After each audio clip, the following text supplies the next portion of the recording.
It began, as most paradigm shifts do, with a mistake that wasn't one. At 0342 UTC, the Deep Space Network's Madrid array registered a fractional displacement in the position of 3I Atlas, barely a few arcseconds off course.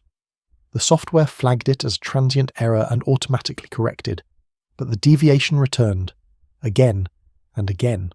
With each pass, the numbers diverged further from prediction. The comet, if it still deserved that name, was accelerating. At first, the drift was so subtle that only those watching in real time noticed.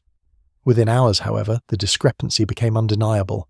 By sunrise in California, JPL's trajectory model had collapsed under its own equations. The object wasn't responding to gravity alone, it was moving against it. Acceleration without thrust, momentum without energy. A contradiction wrapped in silence. The first instinct was to blame instrumentation. Maybe a calibration offset, a clock error, solar interference. But the same anomaly appeared across 3 independent tracking networks, the DSN in Spain, ESA's New Nausea antenna in Western Australia, and China's Miyun station near Beijing. Every dataset agreed within microseconds. The odds of 3 separate systems airing identically were less than 1 in 10 billion.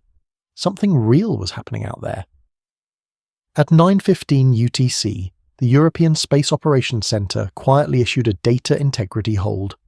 It was a phrase the public had almost never heard, but inside the astrophysics community it meant one thing: stop talking until we understand what we're seeing.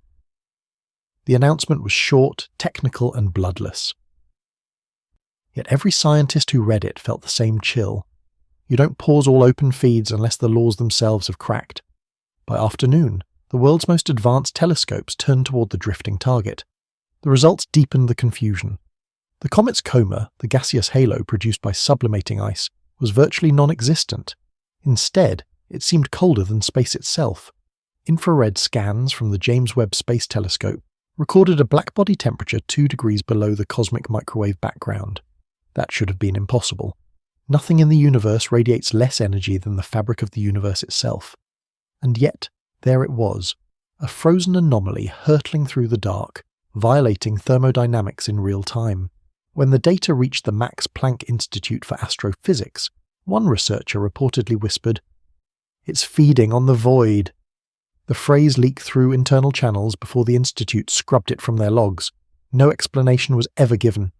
Meanwhile, a team at the University of Tokyo attempted to calculate the force required to produce the observed deviation. Their conclusion was staggering: energy equivalent to the entire output of the sun for 1 hour. Yet 3 Atlas showed no radiation, no outgassing jets, no plasma trails. Whatever was driving it left no footprint. It was motion without cause. NASA tried to contain the growing panic. A press release described the anomaly as within acceptable variance parameters. But astronomers quickly noticed that JPL's public ephemeroids, the official positional data, had been quietly altered. The new trajectory smoothed out the drift, hiding it from casual observers. Except for one oversight, the timestamp metadata still revealed that the coordinates were retroactively edited. In science, that's a sin. Across forums and encrypted astrophysics channels, whispers began to circulate. Some claimed the object was under intelligent control.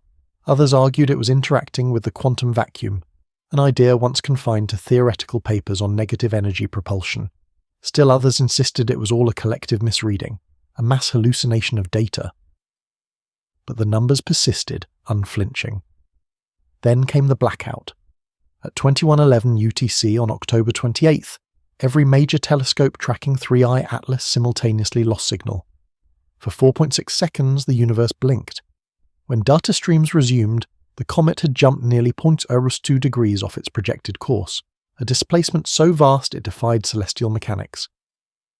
It was as if something had picked it up, shifted it, and set it down again. Coincidentally, or perhaps not, Australia's Parkes radio telescope detected a narrowband transmission at that exact moment. Frequency, 1420 MHz, the hydrogen line, a universal channel of nature.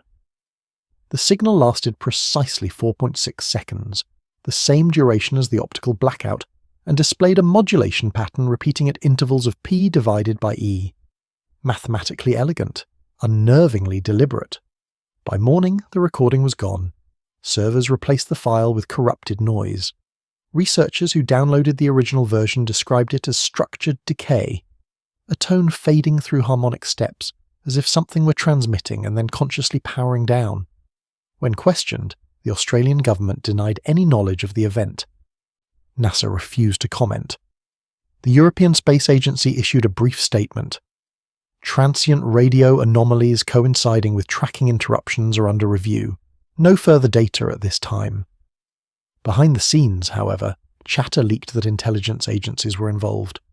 The 4.6-second window had tripped global alert protocols reserved for potential non-terrestrial transmissions.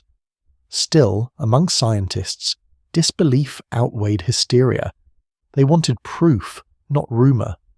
Independent astronomers across South America and the Canary Islands began uploading raw frames to verify what the institutions were hiding. And what they found was stranger than all official statements combined. Frame stacking analyses revealed that during the drift, background stars near 3I Atlas subtly warped, as though the comet were bending space-time itself. The distortion wasn't gravitational lensing, at least not in the conventional sense. The object was too small for that. Instead, the curvature appeared momentary, like ripples on still water. When the object shifted, the stars snapped back into place. The effect repeated twice more over the next 72 hours. Each time, the distortions aligned perfectly with changes in the comet's velocity vector. Motion and geometry intertwined. The universe responded like a membrane being plucked. Somewhere between fear and fascination, the world's astrophysicists found themselves questioning the foundation of their field. If a 3-kilometre fragment of interstellar ice could warp the geometry of light, then mass, gravity and energy were not behaving as constants. Perhaps they never were. As the anomaly persisted, an unspoken consensus began to form. This was not just a comet behaving oddly. It was an experiment in motion, conducted by the cosmos itself. But every experiment has an observer. The silence from official channels deepened. NASA restricted access to the Deep Space Network telemetry. The European Southern Observatory closed its online dashboard, citing unexpected maintenance. Even citizen observatories found their feeds throttled or corrupted. The blackout wasn't technical anymore, it was deliberate. Within scientific circles, a quiet revolt began. A coalition of independent researchers, operating under the pseudonym the Drift Network, started pooling optical and radio data outside government servers. Their findings suggested something even more astonishing. 3I Atlas's acceleration wasn't random. It followed a mathematical progression, a Fibonacci curve in velocity over time. Natural laws didn't produce that kind of symmetry, intelligence did. Yet the data was messy, unstable, incomplete. Noise overwhelmed every transmission, as though the object itself was cloaked in interference. It was impossible to know whether the signal was being generated or absorbed. One researcher described it as trying to measure a shadow inside a shadow. By November 1st, one truth had crystallized. The object was not slowing down. Its velocity relative to the Sun now exceeded 90 kilometers per second. Too fast for any known gravitational interaction to sustain. At that speed, it would leave the solar system within weeks. But the deeper mystery wasn't its destination. It was its indifference to the forces that governed everything else. And so, the question emerged. Not in headlines or public briefings, but whispered in the back rooms of observatories and encrypted scientific networks. What if motion no longer requires energy? What if inertia can be rewritten? If that were true, 3 Atlas wasn't just breaking physics, it was editing it. For a moment, Earth's brightest minds stared into a future where movement, heat, and causality could be optional. A universe not bound by conservation, but capable of choosing its own rules. And as 3 Atlas continued its impossible glide into the dark, the sky above seemed to tremble with a quiet awareness. The old order was slipping. The math was losing its grip. The drift had begun, not only in the heavens but in the human understanding of reality itself. If a comet could move without force, what could stop it? By the time the sun rose over the Pacific on November 2nd, a different kind of dawn had arrived. One not of light, but of secrecy. Every major space agency had entered quiet mode. The flow of open data, once the heartbeat of modern astronomy, began to stutter, slow, and finally stop. What had been an ecosystem of transparency turned into a locked archive overnight. Scientists who depended on those feeds woke to error codes and expired tokens. The pattern was global. NASA's raw telemetry dashboard went offline for scheduled system maintenance. ESA's Science Data Center reported temporary synchronization issues. Even private satellite networks like Planet Labs began purging high-resolution orbital imagery near 3I Atlas's trajectory. Requests to access data were met with automated denials. The reason cited was always the same: national interest. For a community built on openness, the effect was suffocating. A century of scientific culture began to fracture along invisible lines. Official scientists, the ones with government contracts and institutional access, could no longer speak freely. The independents, the amateurs, the open-source analysts, the fringe physicists, became the only ones still talking. And it was they who started calling this phase the data freeze. The freeze wasn't just bureaucratic, it was tactical. Internal memos from 2 observatories leaked weeks later revealed a coordinated decision to lock down all data pertaining to non-Newtonian trajectory events. The reason, according to one document, was to prevent premature speculation regarding potential non-terrestrial agency. In simpler terms, if it looked impossible, it would not be allowed to exist publicly. Yet silence has its own gravity. The more institutions withheld, the more curiosity was pulled toward them, and in that vacuum the drift network grew.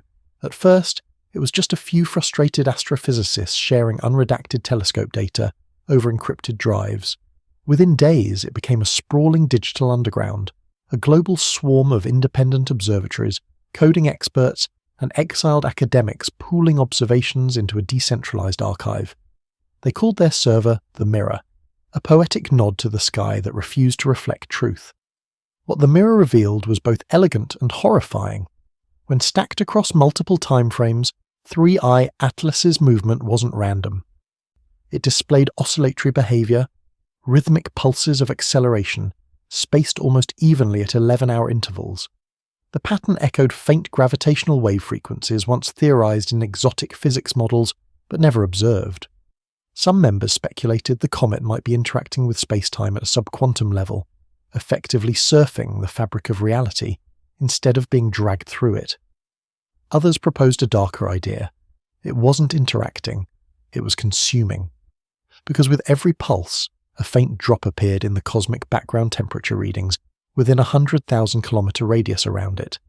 The vacuum itself seemed to lose energy. If this were an engine, it was an engine built from the absence of heat, a technology of subtraction. The implications were staggering. Energy doesn't disappear, it transforms. But here, entropy was being reversed. Heat death, the ultimate fate of the universe, was being momentarily defied by a cold speck drifting between planets. One anonymous contributor to the drift network, believed to be a senior researcher from YUM, uploaded a simulation comparing the observed pattern to predicted gravitational distortions. The conclusion sent ripples through the entire group. The comet's behavior fit the equations for a negative mass object, something that, according to current physics, cannot exist. Negative mass would not fall toward gravity, it would move away from it, repelled rather than attracted. And yet, the numbers matched almost perfectly.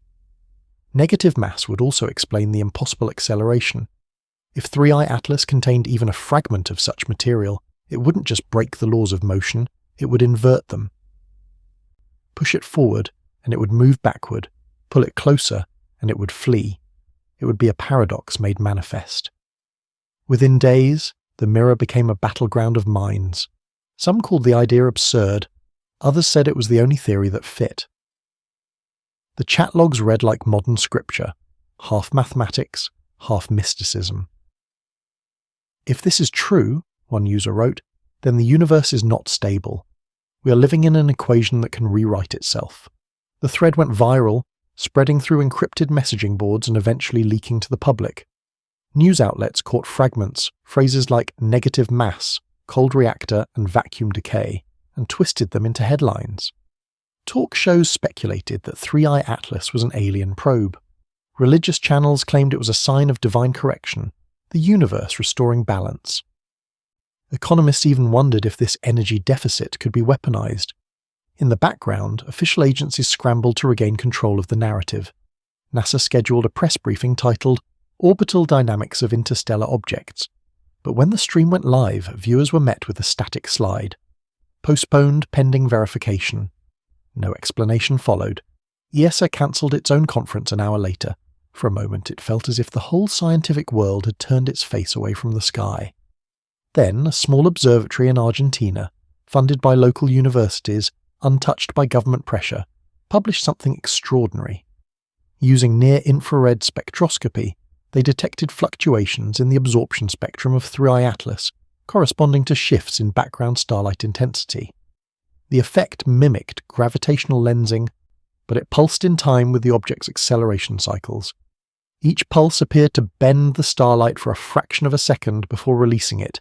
Like a heartbeat pressing against the skin of the cosmos, that paper stayed online for 4 hours before vanishing.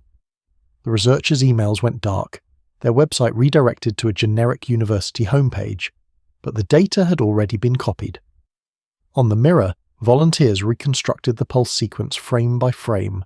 The starlight distortions weren't random, they followed a harmonic resonance at precisely 432 Hz, a frequency often described in acoustic physics as the natural tone of the universe. It was almost poetic. Too poetic, as if the object itself were tuned to existence. Speculation became fever. Was 3I Atlas a fragment of exotic matter? A probe designed to harvest vacuum energy? Or, as some suggested, the byproduct of an event so ancient that it still carried the rhythm of cosmic birth? While the Drift Network debated, the rest of the world reacted in other ways.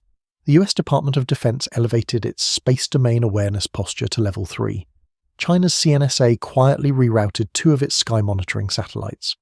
The Vatican Observatory announced a week of private deliberation, and yet no one publicly admitted that the anomaly even existed. In absence of truth, fear filled the void. Online, amateur astronomers began uploading distorted images claiming to show the comet blinking. Flashes invisible to the naked eye, but visible in long exposure composites. Some claimed it was signalling, others thought it was disintegrating. Most simply stared in awe, watching the sky for something that should not be there. As November deepened, the data freeze hardened into doctrine. Anyone within official institutions who tried to speak publicly found their credentials revoked. Research proposals referencing 3I Atlas were rejected for scope misalignment. The message was clear. The comet would not be studied, at least not openly. But suppression breeds obsession. In the shadows of the digital world, the Drift Network continued to grow, fueled by a single purpose: to document what the world was no longer allowed to see. They began naming phenomena in quiet defiance of bureaucracy. The cold emissions became the deficit, the 11-hour pulses, the rhythm, the blackout, the silence. Science had been censored, so language became rebellion. One post summed up the mood perfectly. If light bends for it, and heat dies around it, then 3I Atlas isn't breaking physics, it's reminding us we never understood it. Outside, the stars still shone, but those who looked closely swore the night itself felt thinner, as though the universe were quietly exhaling. And in that thinning silence, a realization began to take hold, one that would haunt the coming months. If the laws of physics could fracture, so could the institutions built upon them. The data freeze was no longer just about a comet. It was about control, of knowledge, of fear, of the story itself. Because whoever controlled the data would control the truth. And truth, at that moment in history, was becoming a very dangerous thing to hold. If information could vanish so easily, what else might be erased next?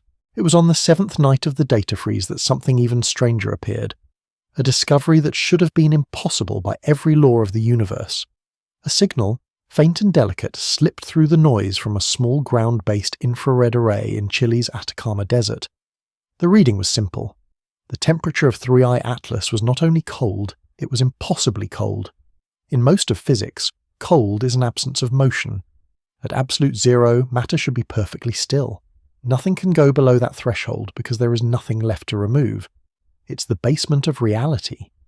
Yet, for reasons no instrument could justify, the comet's thermal signature registered at minus 2.7 Kelvin, 2 full degrees below the cosmic microwave background, the faint afterglow of the Big Bang itself. At first, the data was laughed off: sensor error, calibration drift, quantum noise. But the readings didn't vanish, they multiplied. Within a week, instruments from Japan's Subaru telescope, South Africa's SALT, and the Indian Mount Abu Infrared Observatory all confirmed it. 3C Atlas was absorbing energy faster than it emitted it. It wasn't radiating heat, it was consuming it. The effect was subtle but terrifying. Space around the comet appeared to lose thermal energy, like frost crawling over invisible glass. Radiation from nearby cosmic sources dimmed fractionally when the comet passed. Its surroundings darkened by measurable percentages, as if reality itself were cooling in its presence. For some, this was the moment physics ceased to be a comfort and became a rumour. To understand how impossible this was, you have to imagine the cosmic microwave background as the universe's floor temperature, leftover heat from creation, diffused across eternity. It is uniform, sacred in its constancy. But now, a lone interstellar object was carving valleys into that field. The temperature map of the sky began showing holes, faint but precise, like something was drawing energy directly out of existence. Theories began to swarm: quantum vacuum manipulation, negative specific heat, zero-point extraction. Some whispered about dark thermodynamics, an untested model suggesting that entropy might not be universal but local, capable of reversal under exotic conditions. If so, 3I Atlas wasn't cold because it was dead. It was cold because it was alive in a way that defied comprehension. In physics, there's a concept called negative temperature, not colder than zero, but beyond it, where systems are so inverted that adding energy actually decreases their entropy. It's an abstract idea, rarely observed even in controlled lab environments using lasers and atomic traps. Yet now, across the void, a frozen rock from interstellar space appeared to embody it. When the story leaked through the drift network, it ignited chaos. The term negative heat spread like wildfire. Scientists tried to dismiss it, but the phrase stuck. Part poetry, part heresy. It became the emblem of everything that was going wrong. The data was clear. Around 3I Atlas, photons lost coherence. Infrared light arriving from stars behind it showed phase distortion, as though being slowed, dragged, before passing through the region. Some hypothesized that the comet's structure contained materials capable of absorbing not just visible light, but thermal vibration itself. Others insisted it wasn't a material property at all, but a space-time one. The fabric of reality bending inward, swallowing its own radiation. An amateur radio astronomer in Finland noticed something curious. During one of the comet's closest passes relative to Earth's ecliptic plane, global microwave background detectors experienced a synchronized 0.003% dip in power. That may sound infinitesimal, but across the scale of the cosmos it's colossal. Something was draining energy from everywhere at once, like a universal exhale centered on a single moving point. It was as though 3I Atlas carried a field, a growing bubble of anti-heat, expanding with each passing day. Meanwhile, governments doubled down on silence. NASA's official channels dismissed all public reports, insisting the comet was within standard parameters. Yet insiders leaked that multiple space-based infrared telescopes, Spitzer replacements, operated under classified programs, had been repointed directly at 3 Atlas. Their data never surfaced. Even private communications between observatories began vanishing from institutional servers. One astrophysicist described it as a black hole of information swallowing its own witnesses. Inside the drift network, analysts began plotting the spread of the cold field using crowdsourced observations. The boundary grew in rhythmic bursts, coinciding perfectly with the 11-hour acceleration pulses identified earlier. Each pulse expanded the bubble by several thousand kilometers, then stabilized. The comet was breathing in a way, expanding and contracting, feeding on the thermodynamic difference between its own body and the surrounding space. One contributor, under the alias Row 7, proposed that 3I Atlas was not absorbing energy but exchanging it. The coldness wasn't a deficit, it was a transfer. If true, then somewhere else in the universe, an opposite reaction must exist. Somewhere, something was heating up. But no one could find where. The next anomaly came from the James Webb Space Telescope. For a brief window before its access was revoked, a team analyzing spectral data noticed an unprecedented pattern. emission lines corresponding to carbon monoxide and molecular nickel, but inverted. Instead of emitting radiation, they were absorbing at those frequencies, as though chemical bonds within the comet were being rewritten backward. The data was so bizarre that the lead author refused to attach her name to it. If 3I Atlas was made of known elements, those elements were behaving as if they belonged to a universe with opposite thermodynamics. By now, scientists had no choice but to invent new vocabulary. The negative heat phenomenon became shorthand for a suite of impossible behaviors: temperature inversion, entropy collapse, photon lag, and quantum damping. Each experiment confirmed a different facet of impossibility, yet all pointed to one conclusion: the comet was drawing order from chaos. A minority of physicists began to suggest something extraordinary. Perhaps 3I Atlas wasn't defying physics, it was restoring it. What if the laws we know are not absolute but regional, dependent on cosmic locality? What if, somewhere beyond the galactic rim, the universe runs on different constants, where heat flows backward and gravity repels rather than attracts? In that case, 3I Atlas wasn't breaking the rules, it was simply bringing its own.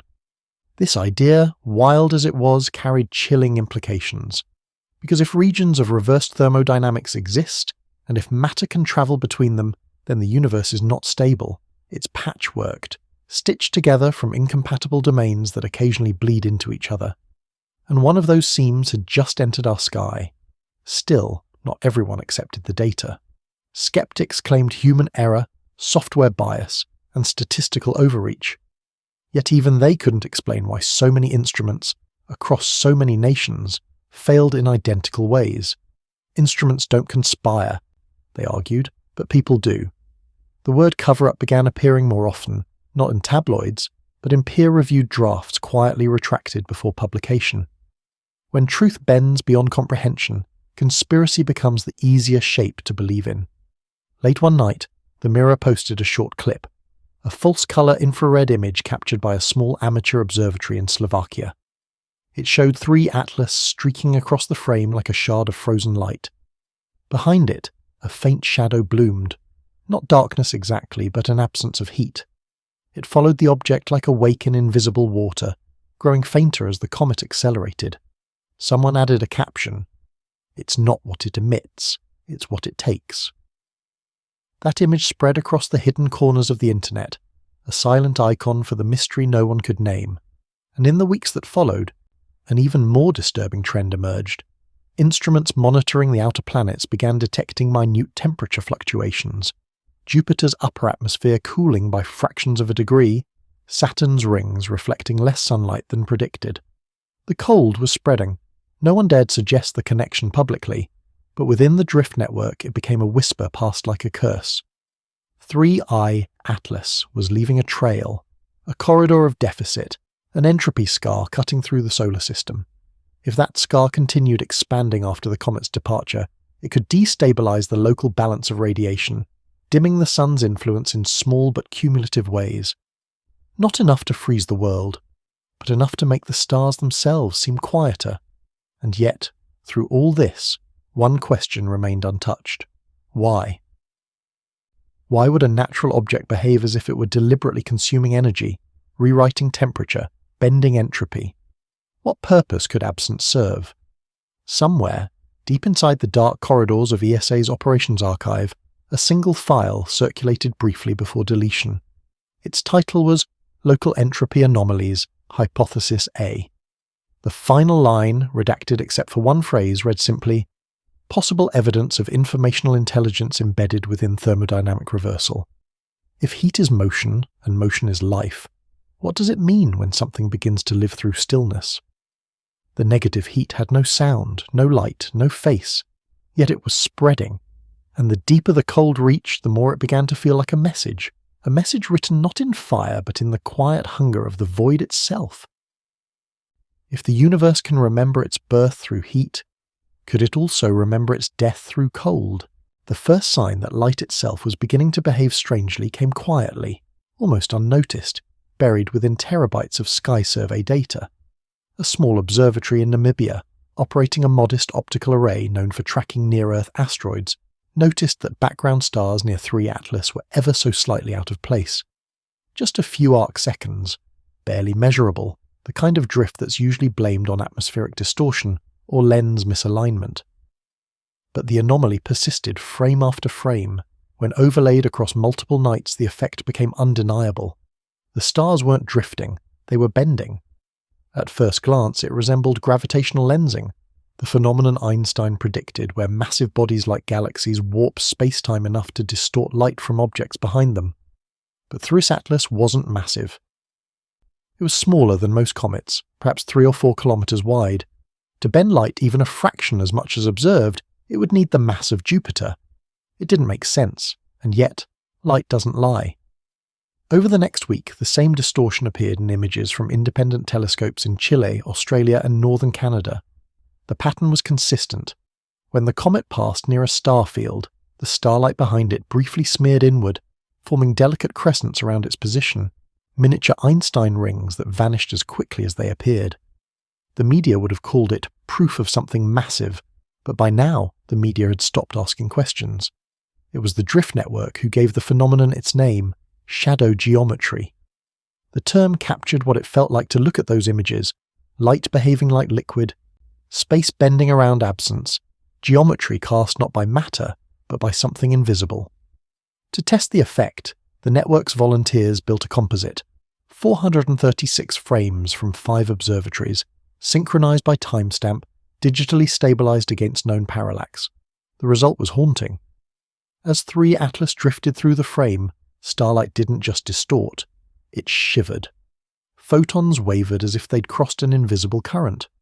The distortion wasn't gravitational in the classical sense, it was directional, polarized, like the comet carried a field that tugged not on space itself, but on the behavior of light within it.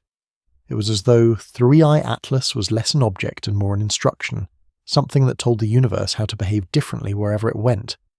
The implications were catastrophic. If space could be rewritten locally, then relativity itself, the law that binds time, gravity, and light, wasn't absolute. It was conditional. A few daring theorists proposed that the comet's core might contain exotic matter capable of generating metric fluctuations, tiny ripples in the mathematical fabric of space-time. Normally, such disturbances would require black hole-scale energies, but 3 Atlas was operating on a scale so fine that the distortions behaved like quantum interference patterns rather than gravitational wells. Some described it poetically. It was weaving knots in light. The strangest aspect of all was how consistent those knots were. Every time the comet pulsed, following its now familiar 11-hour rhythm, the distortions intensified, then relaxed. If measured over time, the geometry of light seemed to echo a waveform, a sinusoidal breathing of the cosmos around it. In labs and universities, physicists started referring to this pattern as a luminal tide. It was a term born out of desperation to categorize something that refused categorization. But the drift network noticed something else, buried deep within those distortions, a structure. When they plotted the positions of the bent stars and overlaid them against the comet's velocity vector, the distortions aligned into a repeating pattern, hexagonal symmetry, 6-fold geometry, precise to 1/10 of a degree.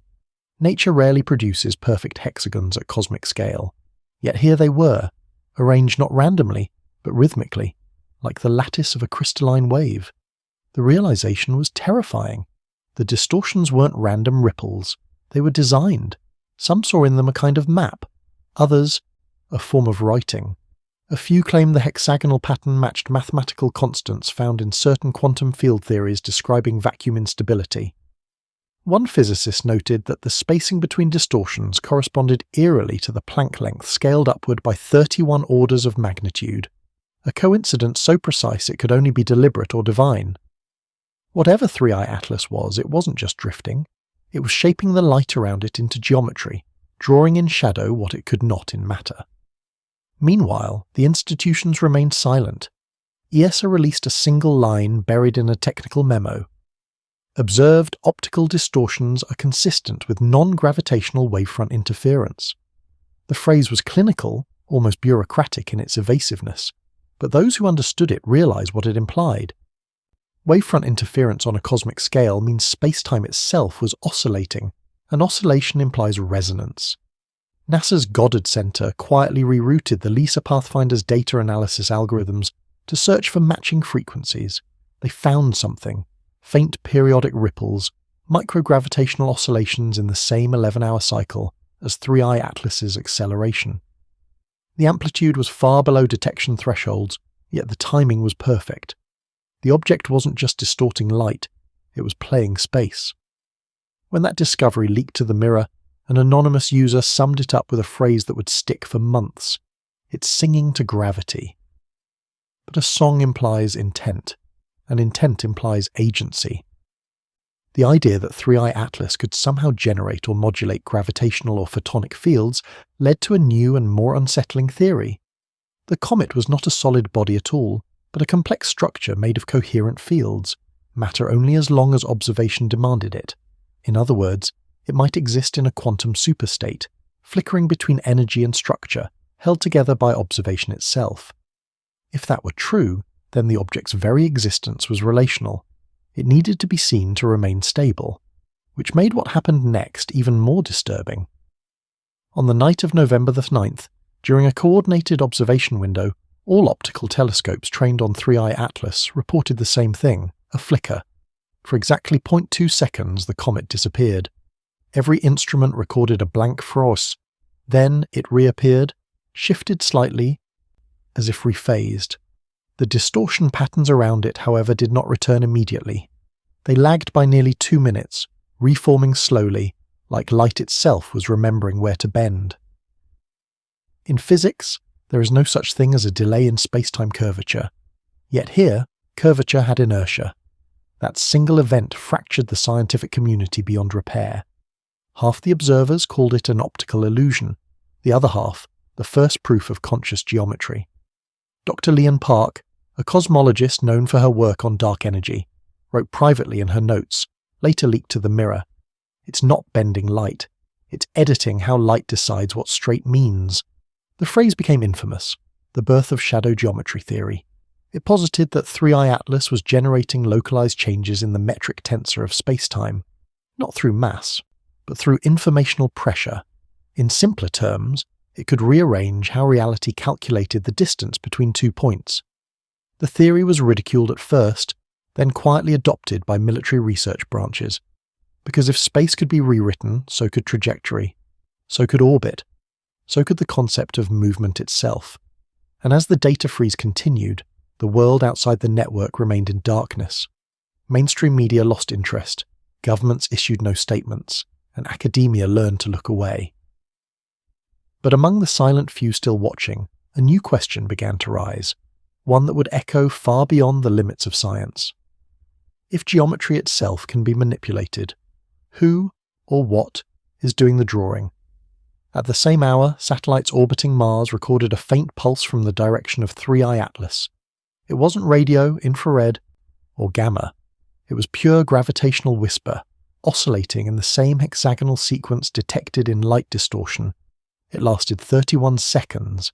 Then the instruments failed. No cause was found, no repair succeeded. But in the reconstructed data hidden between the noise, analysts later found something chilling. The pulse carried an amplitude modulation that, when visualized, formed a shape, a hexagon. Perfect, symmetric, and empty in the center. And though no one dared say it aloud, those who saw it all thought the same thing. It wasn't just a pattern, it was a symbol. The universe was beginning to draw, and whatever message it was sending wasn't meant for us. If light can be taught to curve, what else might be taught to obey? By mid-November 2025, it became clear that silence itself had become an organized force. Not an accident of bureaucracy, but a policy. Enforced, rehearsed, and global. Space agencies that once competed now spoke with one voice, polished and vague, as if reading from the same unseen script. The world's most powerful scientific institutions had entered a phase historians would later call the alignment. It began subtly. NASA, ESA, Roscosmos, CNSA, ISRO, and JAXA all released near-identical public statements within 48 hours of each other. Each insisted that 3I Atlas was continuing on a stable, non-threatening trajectory, that optical distortions are consistent with atmospheric or instrumental effects, and that recent reports of thermodynamic anomalies remain unverified. The phrasing was so precise that line breaks and punctuation matched across translations. Someone, somewhere, had coordinated the message.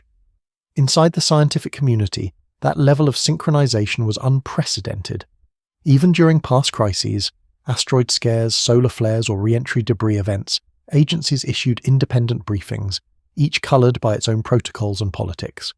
But now it was as if every institution had been absorbed into one intelligence, a single calm voice repeating the same reassuring lie. The silence spread outward from official sources into the public sphere. Forums discussing 3 Atlas began disappearing overnight. Data repositories were purged. Archived footage from sky surveys returned metadata corruption. Entire discussion threads were shadow-deleted within seconds of upload.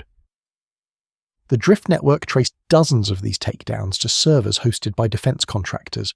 Not the agencies themselves, but the industries that built their satellites, radars, and encryption systems. Someone was cleaning the sky, not of objects, but of information. Amid the growing paranoia, the network intercepted something remarkable: a leaked internal communication from a joint task group titled Inter-Agency Coordination for Deep Space Contingencies. The memo, dated November 14th, described transmission standardization procedures in response to persistent anomalous readings related to Object 3 Atlas. In bureaucratic tone, it outlined a plan to unify public messaging to prevent propagation of misinterpretation. The final line was more chilling. Silence is containment. Containment is stability. The words echoed through encrypted chat rooms, dissected and repeated like scripture. Silence wasn't ignorance anymore. It was control. But control of what? The truth, or the panic that truth would cause. Meanwhile, inside the agencies themselves, quiet rebellion brewed. A handful of researchers began leaking fragments to trusted colleagues under pseudonyms. They described data that was worse than the public imagined. Not only was 3 Atlas bending light, it was bending time. Minuscule temporal desynchronizations appeared in laser-ranging data. Signals pinged to the Comet returned nanoseconds earlier than physics allowed. The effect was so small it could be statistical noise, but it happened with rhythmic consistency, matching the object's 11-hour pulse. The implications were monstrous. If time delay could be inverted, then causality itself was no longer sacred. And yet, these findings were buried within days. The scientist involved, referred to by initials only, found their system credentials revoked. One vanished from her university entirely, her faculty page replaced with a broken link. Across the Atlantic, a French astrophysicist named Dr. Alain Mercier held a private online seminar with colleagues from the European Southern Observatory. The recording later surfaced briefly on the Mirror before vanishing. In it, Mercier described what he called protocol synchronization, an internal phenomenon among agencies where unrelated systems began mirroring each other's data entries without instruction, as if the silence had become contagious, spreading through the digital architecture itself. When you have 6 separate databases rewriting the same paragraph in the same moment, Mercier said, you're no longer dealing with human coordination. You're looking at an algorithmic convergence, or something influencing them all. The call ended abruptly when his connection failed. He was never heard from again. In the absence of voices, the world began to feel haunted by quiet. Press conferences became ceremonial, scientists reading lines without passion, pausing before answers as if waiting for unseen approval. Even the cadence of speech grew uniform, the same pauses, the same smiles, the same final reassurance. There is no cause for alarm. No one believed it anymore. Somewhere within NASA's hierarchy, the word Atlas was redacted entirely. Internal memos referred instead to Object 3. European agencies used the phrase source anomaly. Chinese documents favoured the cold visitor. It was as if naming the thing had power, and power had to be erased. At the same time, classified satellite networks once used to monitor missile launches were quietly retasked to track 3I Atlas's vector. High-resolution data from the space fence system showed faint distortions not just around the object but trailing behind it, an after-image of warped space like the wake of an invisible ship. Yet none of this reached the public. Instead, global attention drifted elsewhere. Political crises, celebrity scandals, a manufactured storm of distraction. The comet had been erased from conversation as efficiently as from databases. But the drift network endured. Its members began referring to themselves not as astronomers, but as archivists, keepers of the unacknowledged. They tracked the silence as diligently as the comet, mapping which institutions went dark and when. The pattern that emerged was unmistakable. Silence spread outward from the northern hemisphere in a perfect spiral, echoing the comet's own path through space. That coincidence was too precise to ignore. Was it possible, they wondered, that the object's influence wasn't limited to physics, that it extended into systems, communication, even decision-making? Could the same field that distorted light also distort intention? The thought was absurd, and yet emails disappeared, minds changed, sentences rewrote themselves. One drift analyst described updating a data log only to find it overwritten minutes later by a version she didn't type, identical in tone to NASA's official phrasing. "It's like the language itself is catching something," she wrote. "We're speaking the way they do without meaning to." In psychology, there's a term for synchronized behavior under unseen influence: entrainment. The same principle that makes fireflies flash in unison or pendulums swing together when placed on the same surface. But fireflies aren't aware of the rhythm, they simply obey it. What if silence was entrainment on a planetary scale? Governments moved from denial to choreography. In late November, an emergency closed session of the United Nations Committee on the Peaceful Uses of Outer Space was convened in Vienna. No minutes were released, but two diplomats, speaking anonymously afterward, described the atmosphere as rehearsed dread. Representatives spoke cautiously, as if reading words placed in their mouths. One recalled a phrase repeated 3 times in the session summary: "Observation must not become participation." Whatever 3i Atlas was doing, the global decision was clear: humanity would not interfere. To the few still watching, it felt less like policy and more like surrender. Meanwhile, deep within the Mojave Desert, the Goldstone Deep Space Complex logged something extraordinary. During a standard tracking cycle, its high-gain antenna registered background interference not from the comet's direction, but from its own local uplink channel. The static carried a rhythmic signature identical to 3i Atlas's pulse pattern. The echo had arrived home. An engineer isolated the waveform and played it through an audio monitor. The sound was faint, mechanical, almost human. A breath looped backward through static. Within seconds, his terminal locked, and all data related to the signal was deleted remotely. He resigned the next morning. Outside the scientific sphere, public curiosity briefly flickered back to life when a few independent outlets reported that Earth's magnetosphere was subtly oscillating, mirroring the 11-hour resonance once again. NASA denied correlation, ESA denied detection. But the drift network confirmed it. The pattern matched, down to the millisecond. The field wasn't just around the comet anymore, it was echoing through Earth's environment. If silence was containment, then the containment had already failed. Because silence, by its nature, doesn't stay still, it spreads. By late November, the drift network's servers began to flicker offline. Nodes disconnected one by one. When they rebooted, fragments of missing text appeared across their archives, phrases that none of them had written. No contact. Stability requires stillness. Do not reflect the geometry. The words repeated across languages, formats, and timestamps. Some believed it was intrusion by state actors. Others whispered that it was something else, that the silence had learned to speak, and as December approached, the world faced a paradox. The most significant discovery in human history was unfolding in plain sight, yet no one could talk about it. Every transmission about 3i Atlas now carried a warning label: sensitive content, review required. Even AI systems trained to detect misinformation began flagging the comet as non-representable data. It was as if reality itself had declared the subject off limits. The scientists who once described 3i Atlas in equations now spoke of it in metaphors, whispers in corridors, half-phrases in emails. "The cold moves through language," one wrote before her account vanished. The silence had become sentient, or at least strategic.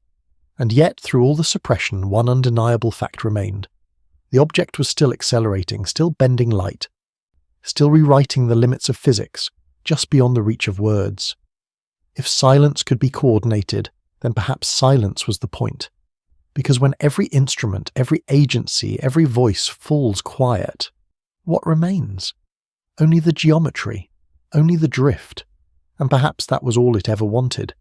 If silence itself can organize, what does that make the universe? Observer, participant, or accomplice? In the second week of December 2025, the comet's movement changed again, subtly at first, then violently. It began as a flicker in the models, a marginal variance so small most astronomers would have ignored it. But the numbers refused to align. Every predictive algorithm, from ESA's orbital simulators to the JPL's proprietary AI trackers, failed. Not gradually, completely. The equations no longer converged. 3I Atlas had entered what scientists began calling the regime of impossible motion. It wasn't that the comet was merely accelerating or slowing. It was changing direction, without cause, without visible thrust, without losing momentum.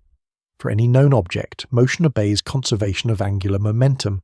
Once spinning, it keeps spinning the same way unless an external force intervenes. But on December 10th, interferometric radar readings from Goldstone revealed something absurd. 3I Atlas's rotational axis had flipped by 47 degrees in less than 6 hours. No fragmentation, no debris, no detectable torque, just a seamless pivot, as if the universe had quietly updated its definition of spin. The first reaction from scientists was disbelief. The second was dread. When the same inversion appeared in parallel readings from the Atacama Large Millimeter Array, confirmation replaced confusion. The comet wasn't tumbling, it wasn't reacting to solar wind, it was reorienting, deliberately. Its rotation wasn't random at all, it was calculated. For a week, observatories scrambled to explain it. Maybe asymmetric outgassing jets had altered its angular momentum. Maybe the object's core contained a volatile component that exploded internally. But thermal and spectroscopic data still showed no heat, no venting, no outflow. It rotated in silence, as if its inertia were negotiable. A leaked internal report from ESA described it in almost poetic terms. The object behaves as if it were immune to conservation. And then, it did something even stranger. At precisely 04:17 UTC on December 13th, the Deep Space Network's Canberra station recorded a frequency drift in its reflected radar signal, an abrupt Doppler shift inconsistent with linear motion. When plotted, the data suggested 3I Atlas had performed an instantaneous lateral translation of 28 kilometers. Not a curve, not a burn, a sidestep. In the vacuum of space, that should be impossible. Newton's first law forbids it.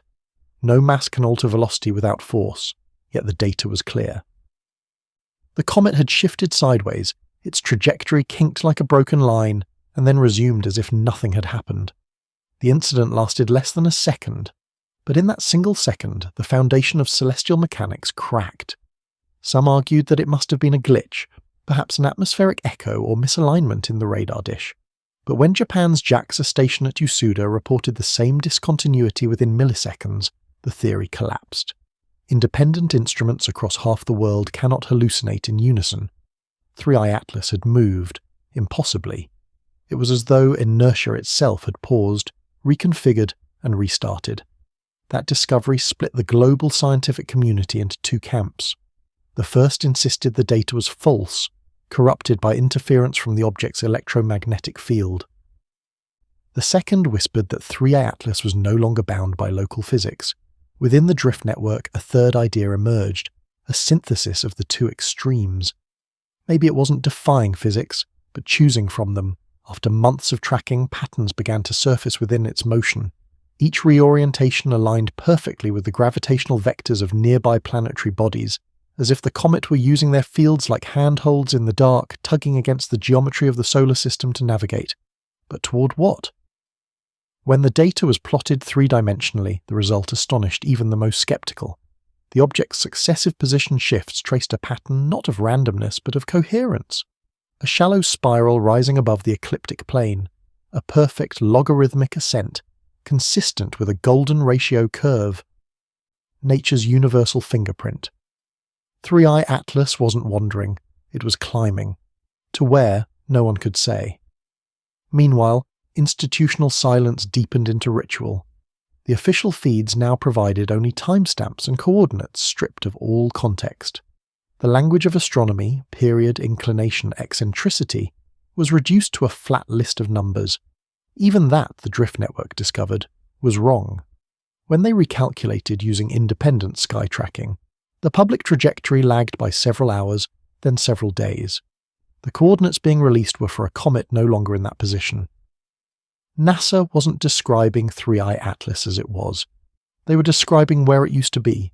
Someone, or something, was delaying the truth. Then, an unexpected signal emerged. On December 16th, a pair of amateur radio astronomers in Norway detected a faint, repeating pulse at 10.3 kHz, well below the usual interstellar noise floor. At first they dismissed it as Earth-based interference until they triangulated its source, the region of space occupied by 3 Atlas.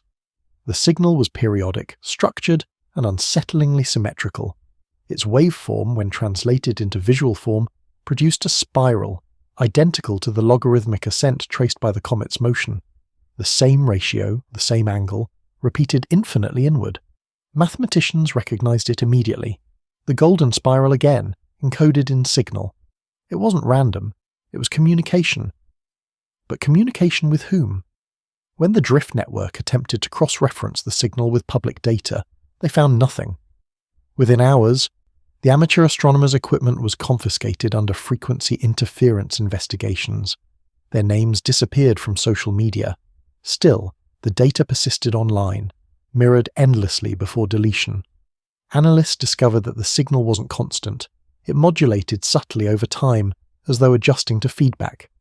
Every time Earth-based transmitters pinged it, the pattern altered slightly, compensating for the interference. It behaved like a feedback loop learning in real time. That was the moment many stopped calling 3i Atlas a comet altogether. Some in the drift network began calling it the adjuster. Others, more poetic, called it the mirror that moves, because everything about it seemed to imitate the universe's own mechanics, but in reverse. And then came the discovery that shattered even that fragile framework. Using long baseline interferometry, a team of rogue astronomers combined data from 4 continents to reconstruct the comet's rotational pattern. What they found was impossible geometry. The surface features, craters, ridges, dark albedo marks, weren't random formations. They were stable fractals repeating at scales from meters to kilometers. Each rotation revealed self-similar motifs nested infinitely, like recursion made of stone. But when they analysed consecutive rotations, the fractals changed. Not eroded, replaced. Every 11 hours, the surface geometry updated as if re-rendering itself, maintaining symmetry through transformation. The comet was rewriting its own surface in synchronization with its motion. Matter had become mutable. Imagine a stone that dreams itself into new shapes, one anonymous scientist wrote. That's what we're seeing. If that were true, then 3i Atlas wasn't just moving, it was deciding. A leaked note from an unnamed physicist at CERN summed up the terror quietly shared among those still watching. Every model we run fails because the object is predictive. It responds to being measured. It anticipates the equation. This is no longer observation. This is conversation. And if it could anticipate, could it also perceive? As December reached its midpoint, the comet's rotational adjustments accelerated. What had been 11-hour intervals shrank to 10, then 9.5. The resonance between its pulses and Earth's magnetosphere intensified. Several ground-based magnetometers recorded synchronized oscillations across continents, all matching the comet's rhythm. Earth was beginning to hum in time with it.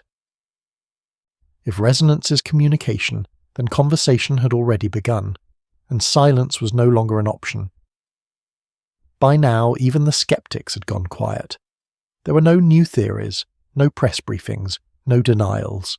The agencies had achieved total containment not through censorship but exhaustion. Humanity's understanding had reached its threshold. All that remained was the movement, the spiral rising, the rhythm tightening, the geometry unfolding like a flower of cold mathematics across the void. and somewhere beyond all explanation, a feeling that 3i Atlas was not simply travelling, it was becoming.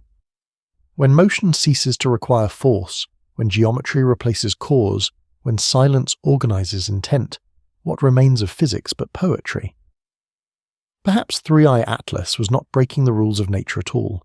Perhaps it was reminding us who wrote them. By late December 2025, humanity's greatest minds found themselves confronting a paradox too vast for language. 3i Atlas was visible, measurable, and yet conceptually absent, an object that erased the tools used to understand it. Equations failed, instruments glitched, even the data that survived seemed to decay into meaninglessness. Science had hit a wall not of ignorance, but of unmaking. The more one tried to define the phenomenon, the less there was to define.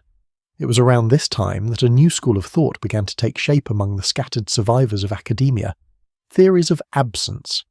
It started with a single paper, anonymous, unsigned, uploaded to the Mirror, titled On Objects That Refuse Observation. Its opening line became a mantra for the entire movement: to measure what negates measurement is to participate in its will. The document argued that 3i Atlas might not be a physical entity in any conventional sense, but a region of altered information density, a place where reality's rules thinned to accommodate something beyond comprehension. It wasn't that the comet defied physics, it was that physics confronted by it withdrew. The hypothesis spread rapidly through underground forums. Some likened it to a cosmic firewall, a defense mechanism of the universe against discovery. Others framed it in almost theological terms, a boundary between knowing and being, where observation itself becomes trespass. But even these metaphors couldn't contain the data that continued to arrive from the drift network's surviving sensors. One night, a telescope array in Argentina managed to capture a continuous 30-minute observation before its connection was severed. The footage, when reconstructed, revealed something never before seen. 3 Atlas appeared to phase, not flicker or dim, but subtract itself from the visual field. For several seconds, background stars shone perfectly through it, unwarped, unbent, as if it had ceased to exist. Then it reappeared, trailing a faint halo of distorted light like an afterimage of absence. An optical illusion? Perhaps. But when the same event was detected simultaneously by an X-ray satellite in low Earth orbit, the illusion theory died. The signal gap was real and measurable across the spectrum. The comet had become transparent to existence. In the following days, quantum physicists within the drift network began to describe the object using terms borrowed from the information theory. One proposed that 3i Atlas functioned as a data vacuum, pulling entropy not as heat but as meaning. It didn't consume energy, it consumed certainty. Another called it an algorithmic anomaly, capable of editing probability itself. One line from those exchanges became infamous: "We are watching the universe debug." The phrase struck a deep, almost primal chord, because what they meant was that 3i Atlas might not be a visitor at all, but an update. In this view, the comet was an emissary of correction, recalibrating physical law the way a system patch corrects corrupted code. Its coldness wasn't death, but computation. Its motion wasn't propulsion, but processing. The impossible geometry wasn't art, it was architecture, scaffolding for a new framework of existence.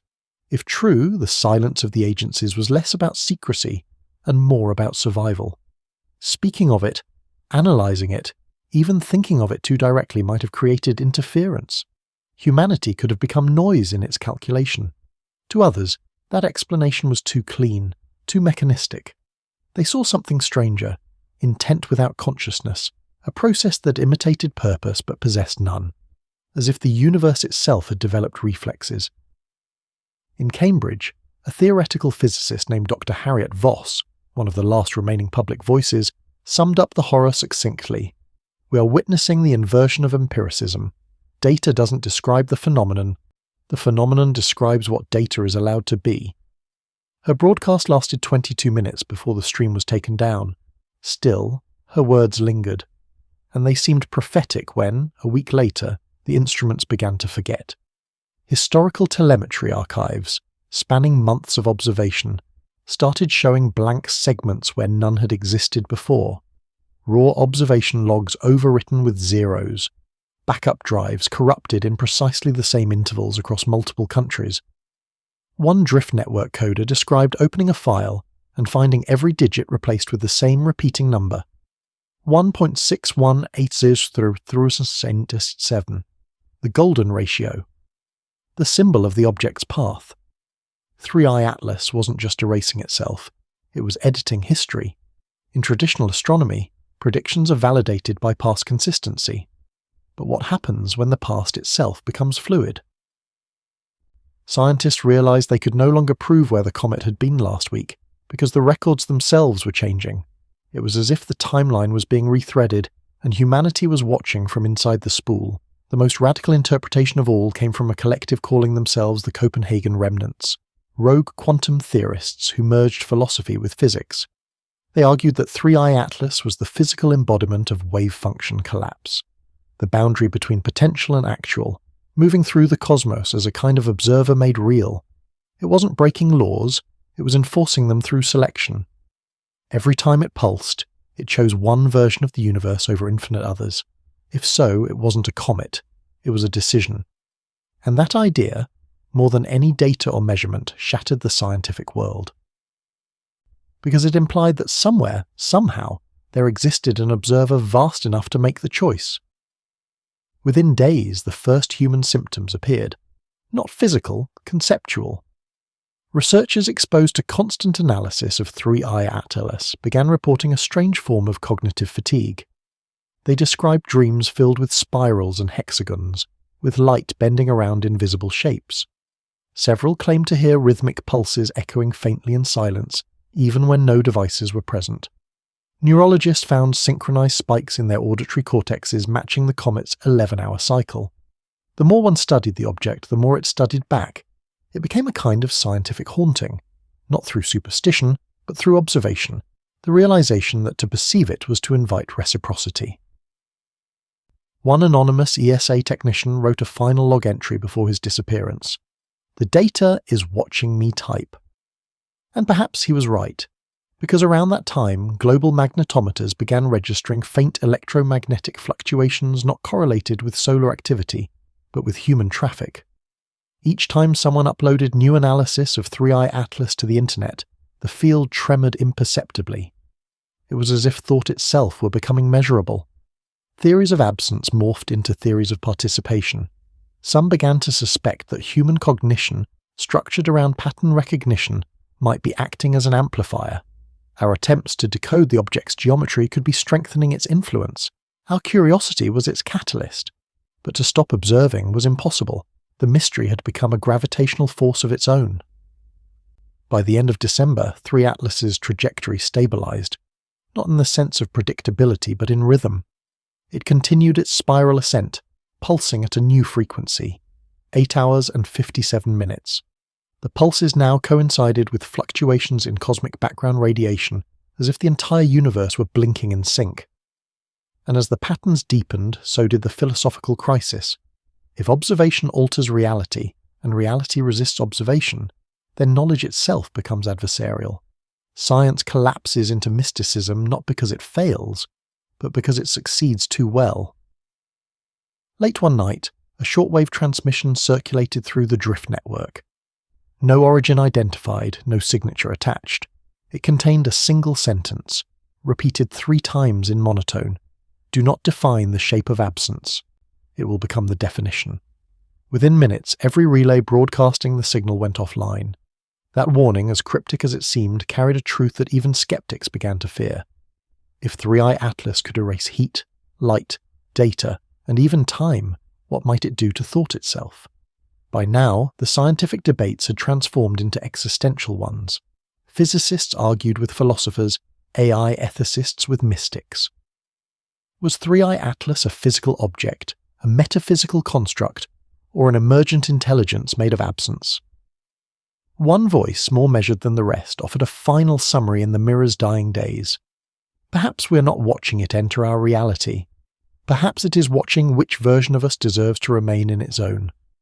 The statement was upvoted 40,000 times before the forum vanished without trace.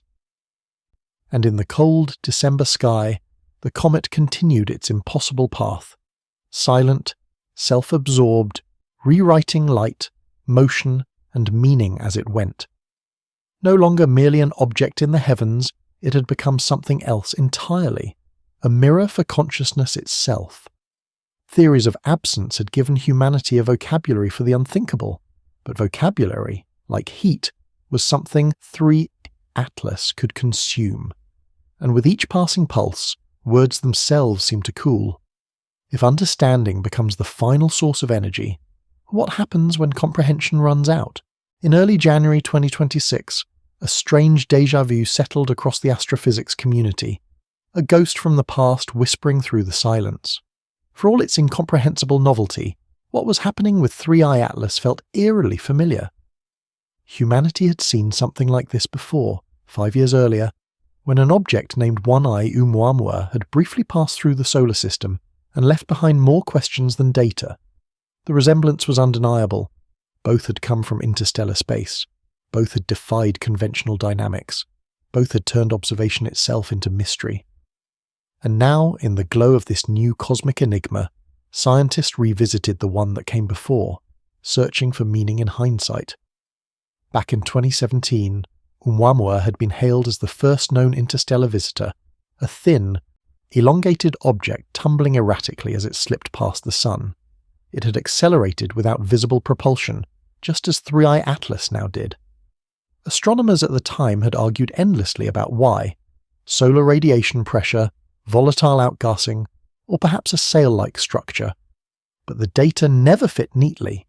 The acceleration was too clean, too steady, too deliberate. In the end, the debate cooled into polite silence. Oumuamua had come and gone, leaving nothing but an aftertaste of possibility. Now, with 3 Atlas rewriting the laws of physics in full view, Oumuamua's story began to sound less like anomaly and more like precedent. Inside the drift network, historians and physicists joined forces, piecing together old archives of forgotten telemetry. They found fragments, scraps of raw data stored on obsolete servers, tucked away in personal research folders. Among them was something extraordinary, an unpublicized radar ping from December 2017, showing a brief sharp fluctuation in Oumuamua's reflected signal, one that matched nearly perfectly the harmonic pattern now associated with 3i Atlas's 11-hour pulse. The pattern had been there all along. Humanity simply didn't recognize it. The discovery reshaped everything. What if both objects were not random drifters but parts of a sequence, installments of a cosmic process operating on timescales far longer than civilization itself?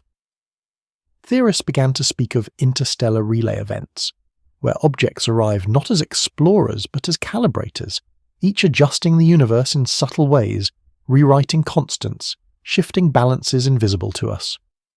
Oumuamua's effect had been small, almost gentle, a whisper against the sun's radiation. 3i's Atlas, by contrast, was a scream. And when the old data was processed through modern algorithms, more coincidences emerged. Both objects followed trajectories that intersected near the plane of the Milky Way's galactic equator, almost as if aligned along a hidden vector, a galactic longitude that pointed toward no particular star, but traced a path of mathematical elegance. One drift network analyst described it poetically: if Oumuamua was the comma, 3i Atlas is the next sentence. Meanwhile, mainstream institutions continued pretending nothing unusual was happening. NASA issued a brief retrospective on Oumuamua's legacy, calling it a testament to the mysteries of natural celestial mechanics. The timing of the release, just days after the Drift Network published their harmonic correlation, was no coincidence. It was damage control disguised as nostalgia. But in the independent archives, more shadows stirred. Researchers digging through declassified military sky surveillance data from 2018 discovered a third anomaly, an object catalogued under the provisional name C2018-KX1. Officially dismissed as a misidentified asteroid, it had entered the solar system at hyperbolic velocity, briefly flared in brightness, and vanished without orbital trace. Its brief radio signature, when reconstructed, carried a modulation nearly identical to 3i Atlas's pulse, but inverted, like a mirror image. 3 interstellar visitors, each stranger than the last. 3 chapters in an unfinished equation. and if the pattern held, 3i Atlas might not be the end, but the threshold. This was when comparisons grew philosophical. Scientists began to ask not what these objects were, but why they came. If nature had sent emissaries before, perhaps they weren't accidents of celestial drift. Perhaps they were part of an ongoing correspondence, a dialogue written in gravitational grammar. Some saw this as proof of intelligence, not in the objects themselves, but in the universe's capacity for pattern. Intelligence, wrote Dr. Voss in her final encrypted message before disappearing, is not thought but structure capable of persistence, and structure is what these objects create. They build resonance in space-time. That is thought on a cosmic scale. To others it felt like invasion, not of space, but of meaning. Humanity's understanding of the cosmos had always relied on separation, observer and observed, cause and effect here and there. But now those boundaries were dissolving. The echoes between Oumuamua and 3i Atlas suggested a continuity across time, a narrative the universe had been writing long before humans learned to read the sky. If Oumuamua had been the whisper and 3i Atlas the voice, what might come next? For some, that question carried dread. A small group within the drift network, calling themselves the Continuum Circle, argued that 3i Atlas's impossible motion, the lateral shifts, the recursive rotation, the golden spiral trajectory, were not random behaviors but transmissions. They interpreted the motion itself as language. The hexagonal shadow geometry described in Part 4, they claimed, was a syntax, the golden ratio, its grammar. And when they ran both objects' trajectories through harmonic analysis software, a chilling pattern emerged. The intervals between their passages corresponded to a Fibonacci sequence scaled to galactic proportions. That could not be coincidence. The implication: these objects were following a rhythm encoded in the structure of space-time itself, a pattern that had been unfolding long before life on Earth. If that rhythm had meaning, then humanity was not its audience. We were simply caught between beats. Others dismissed it as romantic madness, delta bias dressed as destiny.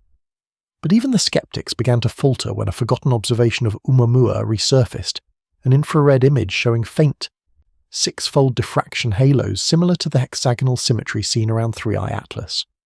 The same geometry, the same silence, and the same effect on those who watched it too long. In Switzerland, a group of neurologists studying old EEG scans of astronomers who had tracked Oumuamua noticed a faint recurring pattern, theta wave synchronization at intervals corresponding to the object's tumbling period. When they compared those to recent scans from scientists studying 3i Atlas, the match was near perfect. Somehow, 5 years apart, two completely different groups of observers had exhibited identical neurological entrainment. The universe had learned to harmonize the mind.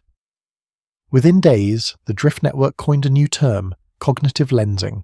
It described how these objects not only bent light but perception, pulling thought into alignment with their patterns. To look was to participate, to measure was to resonate, and to resonate was to risk losing one's independent rhythm. This realization shattered what remained of scientific detachment. Observation had become contamination. Every study, every paper, every attempt to explain 3i Atlas was itself a continuation of its function, a feedback loop of comprehension feeding the phenomenon. It was then that the most haunting theory emerged, that Oumuamua had not come to announce anything, but to prepare us, to soften human cognition for the next encounter. 3i Atlas was not the sequel. It was the response. The pattern was no longer across the stars, it was inside thought. A small research collective in Norway attempted to model the frequency overlap between the two objects.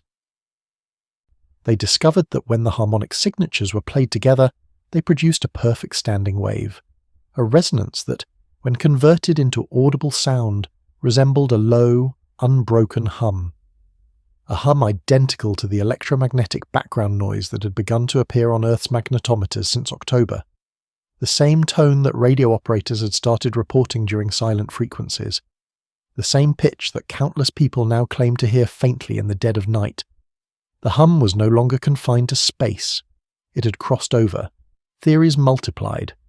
Perhaps the two objects were part of a system, nodes, in a galactic scale network that transmitted by manipulating gravity and consciousness simultaneously. Or perhaps they were relics, ancient mechanisms drifting between civilizations, each encounter erasing one more layer of ignorance until the next arrival completed the equation. Whatever the truth, one fact grew inescapable. 3e, Atlas, was not unique. It was a recurrence, an echo of something larger, older, and ongoing. And as the comet continued its ascent beyond the ecliptic plane, the hum deepened. It spread across seismographs, radio spectrums, even the ionosphere. Humanity's instruments were now vibrating in sympathy with something that refused to be named. In the midst of this, one anonymous physicist posted a final entry to the Mirror. The network's last active node before it, too, went dark. The message was only a single paragraph, unsigned but unforgettable. Oumuamua taught us that the universe can whisper. 3A Atlas shows it can sing. The next one will listen. And for a moment, before the page dissolved into static, a faint tone played. A pure frequency at 432 Hz. The natural harmonic of Earth. Whether intentional or accident, no one knew. But those who heard it swore it wasn't just sound, it was presence. Because sometimes an echo isn't what remains of a sound, it's the sound waiting to happen again. And if these visitors were harmonies in a cosmic song, then what melody exactly were we part of? By mid-January 2026, the discussion around 3I Atlas had drifted beyond science. The object had outgrown mathematics, outpaced measurement, and slipped through the fingers of reason. What remained was philosophy dressed in physics, an uneasy synthesis of wonder and terror. For months, scientists had described the comet's behavior as an energy deficit, an anomaly of motion, a paradox of heat. But now, another interpretation began to crystallize, whispered through the remnants of the drift network. 3 Atlas wasn't breaking the second law of thermodynamics, it was rewriting it. In the universe, humanity understood entropy, the measure of disorder, was destiny. Systems moved inevitably from order to chaos. Stars burned out, bodies decayed, energy spread thin until everything was cold and still. It was the slow, inevitable death of all things. Yet here was an object whose every movement reversed that principle. Around 3 Atlas, temperature dropped, energy condensed and structure increased. Chaos collapsed into symmetry. The impossible coldness that once defied understanding now looked like a kind of order, the concentration of complexity rather than its decay. Some scientists began calling it negative entropy, borrowing from Schrödinger's early speculation that life itself was defined by its ability to feed on order. But 3 Atlas didn't consume order, it produced it. Its trajectory, its geometric harmonies, its recursive self-updating structure, all were manifestations of an intelligence that didn't think, but organized. In that realization, a chilling parallel emerged. For centuries, humanity had assumed life was the universe's rebellion against entropy, a fragile spark of organization carved from chaos. But what if life wasn't rebellion at all? What if it was the natural outcome of an intelligence that had always been there, hiding in physics itself? One paper, smuggled out of an unnamed research institution and posted anonymously to surviving nodes of the Mirror, posed the question directly. If entropy is the universe forgetting itself, then what is 3I Atlas doing, if not remembering? That idea rippled outward, infecting thought itself.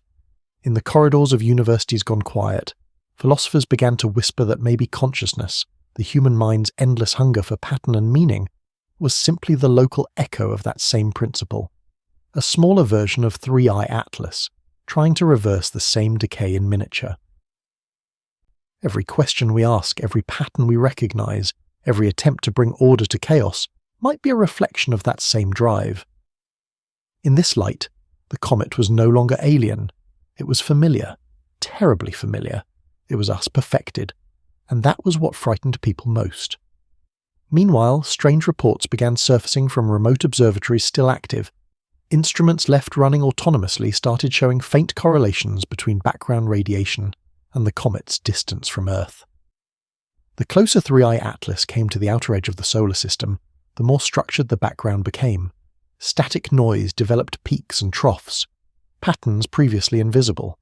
It was as if the universe itself were reorganizing in its wake, aligning energy into coherence. When those datasets were Fourier transformed into audible frequencies, They produced something haunting, the faint suggestion of rhythm, not melody, not message, just pattern where none had been before. A physicist who heard it described the experience as listening to entropy fall asleep. Even within the silence of the agencies, fragments of recognition began to leak. A heavily redacted transcript from an internal NASA call leaked through the drift network's surviving channels, captured a single sentence spoken by an unidentified voice. If this is what it looks like, then heat death isn't the end. It's the womb. That phrase spread like wildfire, turning scientific despair into cosmic theology. Maybe the universe wasn't dying after all. Maybe entropy was gestation, the period before a new form of order emerged. If so, 3i Atlas wasn't a threat or anomaly. It was a messenger from that coming order, a seed of the next physics. But seeds germinate through decay, and what decayed now was certainty itself. Philosophers of science began holding clandestine seminars, unrecorded, unwritten, on what it means to live in a universe that can self-correct. One thought experiment dominated those gatherings. If entropy is time's arrow, and 3i Atlas reverses entropy, does it also reverse time? Could it be that the comet wasn't moving forward at all, but backward? Not from elsewhere in space, but from elsewhen? The question shattered even the last skeptics, because suddenly the data began to fit. The strange backward Doppler shifts, the anticipatory motion, the way it seemed to predict its own observation, all could be explained if the object wasn't simply ahead of the timeline, but travelling against it. To move backward through entropy is to unmake decay. To unmake decay is to resurrect structure, and to resurrect structure is to undo death. The conclusion was horrifyingly simple. 3i Atlas might not be destroying physics. It might be returning it to an earlier, purer state, one that existed before time. Across the world, fragments of this understanding began infecting the public imagination. Forums resurrected under new names: the Entropy Choir, Order Rising, the Reversalists. They treated 3i Atlas not as a comet, not as an artifact, but as revelation. Some began fasting in synchronization with its pulses. Others built makeshift antennas tuned to its harmonic frequency, claiming to hear whispers at the edge of audibility, clicks, tones, syllables. Most of it was noise, but not all. In northern Canada, a team of radio amateurs recorded a series of frequency modulations that, when plotted, formed a waveform identical to the fluctuations in human EEG alpha rhythms. The object's field, in effect, was mirroring the pattern of consciousness itself. No one could say whether this was coincidence or contact, but for many it was proof that the divide between physics and thought had collapsed entirely. 3i Atlas was not simply bending the laws of thermodynamics, it was revealing them as expressions of something deeper, something that could learn, choose, and remember. An internal memo from CERN put it more cautiously. If consciousness is low-entropy structure capable of self-reference, then what we are observing is consciousness on a cosmic scale. For centuries, humanity had searched for extraterrestrial intelligence by looking outward. Radio signals, megastructures, spectral fingerprints. But perhaps the signal was never meant to come from the stars. Perhaps intelligence was the stars themselves, occasionally sending fragments of their own cognition drifting across the void. And if that were true, then 3i Atlas was not visiting us, it was recognizing us. In the absence of official statements, public imagination filled the vacuum. The comet became a kind of mirror religion, each believer projecting their version of order onto it. To physicists, it was a correction algorithm. To mystics, a divine recursion. To engineers, a technology older than entropy itself.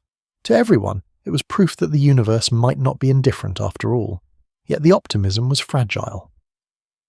Because if order can reverse decay, then decay can also return. Creation and collapse are mirrors, and mirrors are two-sided.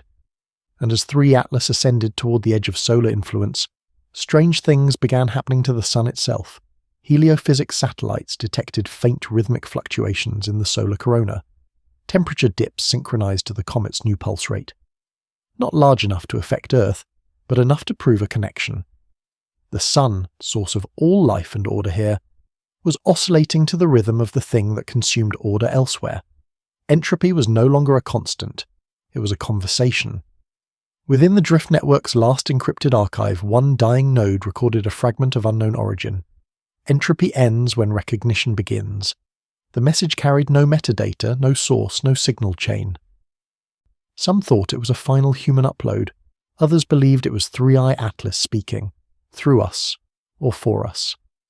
But no matter who wrote it, the meaning was clear. If the universe could choose between chaos and coherence, it was already choosing. And somewhere in the cold between stars, that choice was taking shape. If entropy is death and order is life, what do you call something that makes both indistinguishable? Perhaps that's what it means to awaken. By late January 2026, the solar system began to hum. It started faintly, an inaudible quiver buried in the data streams of magnetometers and plasma sensors, but soon spread across instruments like a shared heartbeat. No one could pinpoint when the hum began, only that one morning it was there, threading itself through radio noise, seismic recordings, and even human infrastructure. Submarines heard it through the ocean. Seismographs caught it in the crust. Airborne radar systems felt it as interference. It was subtle, persistent, and mathematically pure. A rhythmic pulse of 0.01928 Hz. That frequency was precise to the 9th decimal place, and identical to the harmonic ratio of 3i Atlas's new rotation cycle. It wasn't just echoing through the vacuum anymore, it was resonating through everything. At first, the hum was treated as a technical anomaly. NASA's Deep Space Network reported low-frequency oscillation artifacts. ESA's Space Weather Bureau attributed it to magnetospheric coupling, but the reports were cautious, hollow, performative. Those who worked closest to the data knew it wasn't local. The waveform was too coherent, too global, too synchronized. Every station on Earth, no matter the hemisphere, time zone, or atmospheric condition, recorded the same pattern with the same phase. The universe, it seemed, had begun to keep time. Within days, the hum was measurable even in unexpected places. Pendulum clocks drifted into synchronization. Quantum random number generators, devices used to test the independence of physical noise, began producing correlated outputs. The randomness of the world itself was fading. Physicists in Switzerland described it as statistical alignment. Others simply called it the pulse. When graphed against 3i Atlas's trajectory, the relationship became unmistakable. Every time the comet emitted one of its periodic energy bursts, Earth's magnetic field responded 8 minutes later, the same time it takes light to travel from the sun. Somehow the resonance was propagating faster than light's delay through the solar plasma. It wasn't moving through space, it was appearing everywhere at once. That should have been impossible. But by now, impossibility had become the new baseline. At first, the drift network thought it might be a coincidence. Two separate phenomena sharing a frequency. But when the object's pulse subtly sped up, Earth's hum followed within hours. The synchronization was perfect. The link, undeniable. Resonance in physics isn't just vibration, it's agreement. When two systems share a frequency, they exchange energy efficiently, amplifying one another. A violin string hums in sympathy with another across the room. A bridge oscillates with the wind until it tears itself apart. The difference now was scale. A single object, thousands of kilometers wide, had somehow tuned the solar system into harmony with itself. The idea spread quickly through those few left who still dared to study it. 3i Atlas was not just emitting energy, it was tuning reality, and the solar system was responding like an instrument. In Geneva, a small lab of particle physicists repurposed a neutrino detector to monitor the pulse. The readings shocked them. The rate of detected neutrino interactions spiked in rhythm with the resonance. Fundamental particles, so ghostly they rarely interact with matter at all, were suddenly behaving as though the universe itself were modulating their probability of existence. Something was synchronizing the invisible. Meanwhile, in orbit, the Hubble and Webb telescopes, both reported unofficially by insiders sympathetic to the drift network, captured a faint but undeniable pattern in solar emissions. Brightness fluctuations forming a geometric interference grid across the corona. It looked almost like sound waves frozen in plasma. Each oscillation matched the pulse of 3i Atlas. The sun, it seemed, was singing back. For the first time in recorded history, the boundary between star, planet and observer blurred into resonance. And for the first time, physicists began to consider that the entire solar system might now be part of a single oscillating system, one vast instrument vibrating in sympathy with a structure far beyond comprehension. The implications were terrifying. If resonance is energy transfer, then energy was being exchanged. The question was, in which direction? Some claimed the comet was feeding on the solar system's natural frequencies, draining entropy as fuel. Others argued it was the opposite, that 3I Atlas was gifting coherence, imprinting structure onto chaos, pulling the scattered particles of the system into alignment, like iron filings around a magnetic field. To those who listened carefully, the hum felt strangely comforting.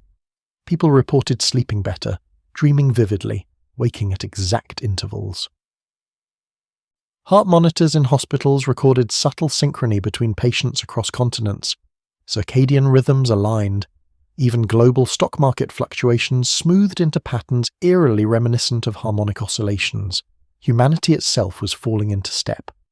But harmony, for all its beauty, can also be a trap. Because perfect resonance erases individuality.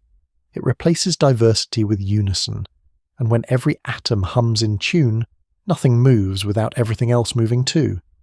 In that stillness, the universe becomes coherent, and coherence is indistinguishable from silence. This was what terrified the few who still remembered how to question.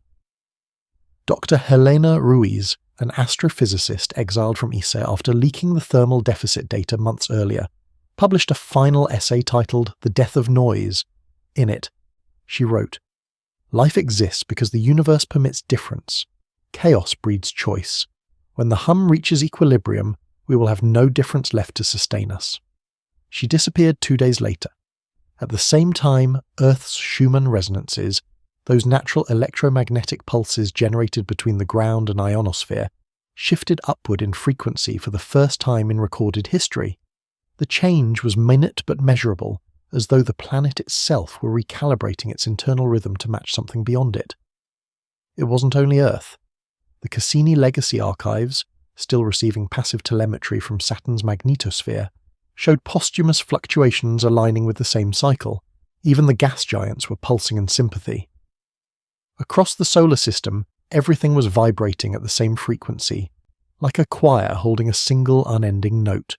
And somewhere beyond, at the edge of the heliopause, 3I Atlas continued to climb, each pulse expanding outward, each beat echoing across light years. In those frequencies, analysts discovered hidden complexity, microstructures within the waveform forming fractal harmonics. The pattern resembled a self-similar cascade, signals nested within signals like whispers inside a chorus. When rendered visually, the data formed a lattice, a grid of golden spirals intersecting across hexagonal geometry, the same motif seen months before in its shadow distortions. The object was now broadcasting its design not as light, but as rhythm, and as those harmonics reached Earth, strange effects followed. Computer processors began desynchronizing, then resynchronizing at the hum's frequency. Even when isolated from power grids, quantum clocks drifted by identical amounts. Deep space antennas recorded identical phase inversions as though their signals were being rewritten midstream. Reality was being quantized. Somewhere, the invisible lattice of existence, the Planck-scale scaffolding of spacetime itself, was trembling in resonance. A physicist working in secret at CERN described it in a single, chilling sentence. "It's not broadcasting to us. It's broadcasting through us." That realization birthed the most audacious idea yet. Perhaps 3I Atlas was not the source of the resonance. Perhaps it was the instrument. Something, or someone, was playing it. If so, then every pulse, every harmonic echo, every synchronization wasn't an accident of physics. It was deliberate modulation, a message carried not in content, but in coherence. And if coherence itself was the language, then to understand it would require more than ears or instruments.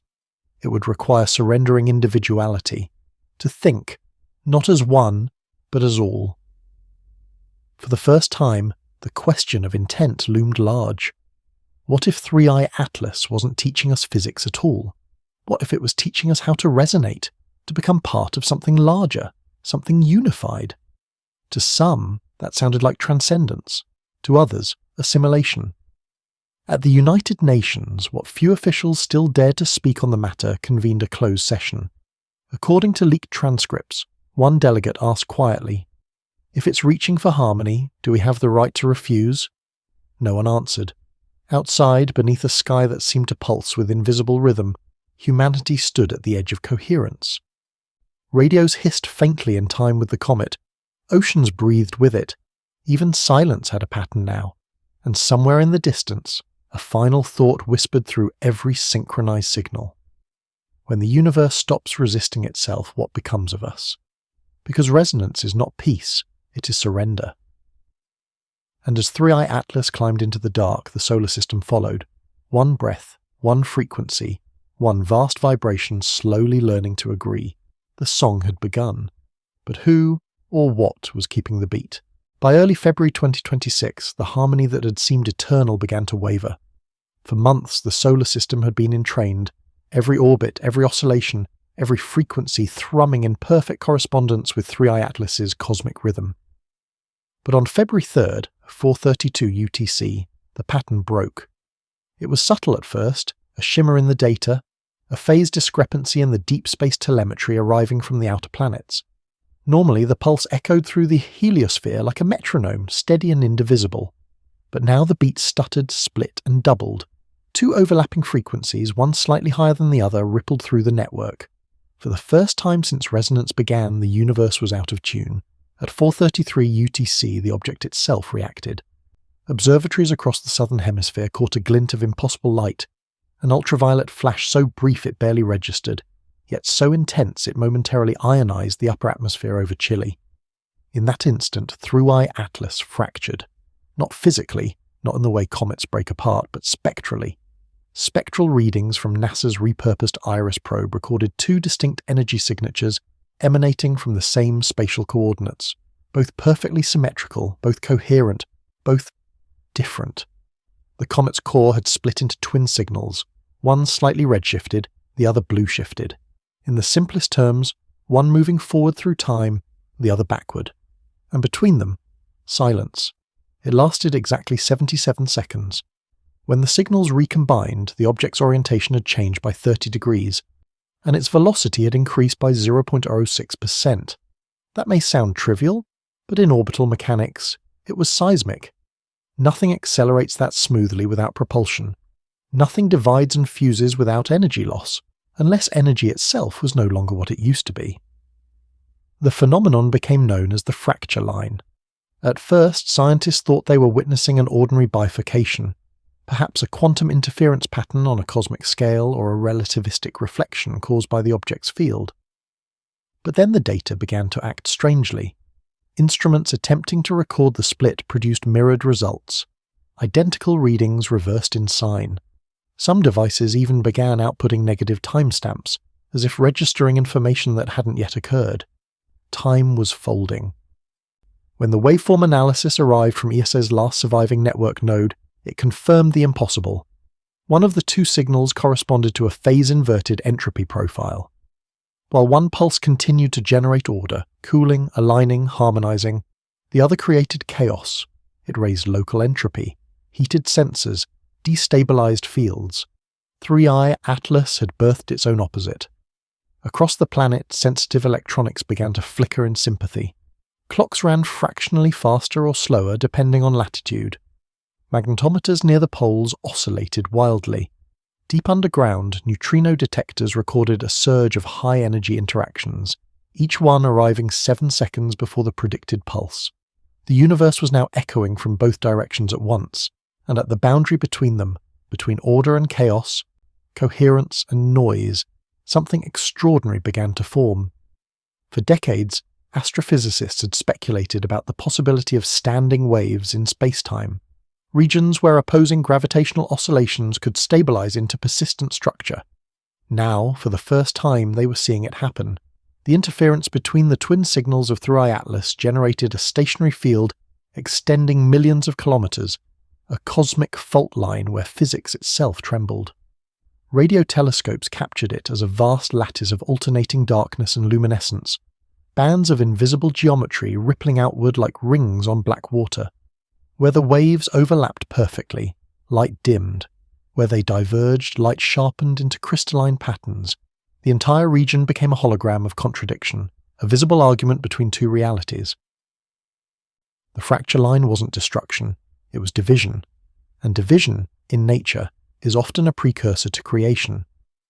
Within the drift network's hidden nodes, those few that had survived the digital collapse, scholars argued late into the night about what this meant. Some believed the object was undergoing replication, splitting into dual states to propagate its structure across space-time. Others thought it was self-correcting, purging instability from its own pattern by externalizing its paradox. But a third interpretation emerged, one that frightened even the boldest minds. What if this wasn't a malfunction? What if the fracture was deliberate? A step in a process older than our physics, where coherence requires opposition and creation demands contradiction. In one decrypted log recovered from a destroyed CERN database, a single line stood out. Perfect symmetry can't exist without a flaw. The flaw is what makes the pattern live. And perhaps that was what humanity was witnessing. The universe introducing imperfection into its own design, to keep the song from collapsing into silence. Because the moment the two signals merged again, resonance across the solar system deepened. The frequency doubled, the amplitude spiked, and then, just for an instant, everything stilled. Seismographs flatlined, magnetometers froze, even radio noise ceased. For exactly 4.6 seconds, the same duration as the very first blackout months earlier, reality went quiet. Then came the echo. Every active sensor, every antenna, every coil, every human ear that could perceive vibration reported a single, unified tone. A high, crystalline note at 432 Hz. Harmonically pure and unbearably beautiful. Some described it as music, others as pressure, still others as the sound of understanding itself. And within that sound, buried deep in the waveform, was structure. Mathematicians from the drift network, working frantically through proxy servers, performed a spectral decomposition of the signal. The harmonic distribution wasn't random. It encoded ratios matching the geometry of the golden spiral, the same Fibonacci sequence that had defined the comet's trajectory months earlier. But this time, the pattern resolved into a finite endpoint, a termination point, a destination. Triangulated, it pointed far beyond the solar system, to a region of interstellar void roughly 200 light-years away, a place with no stars, no dust, no detectable matter, a perfect silence in the map of existence. The implication was staggering. The ESA Atlas wasn't wandering, it was navigating.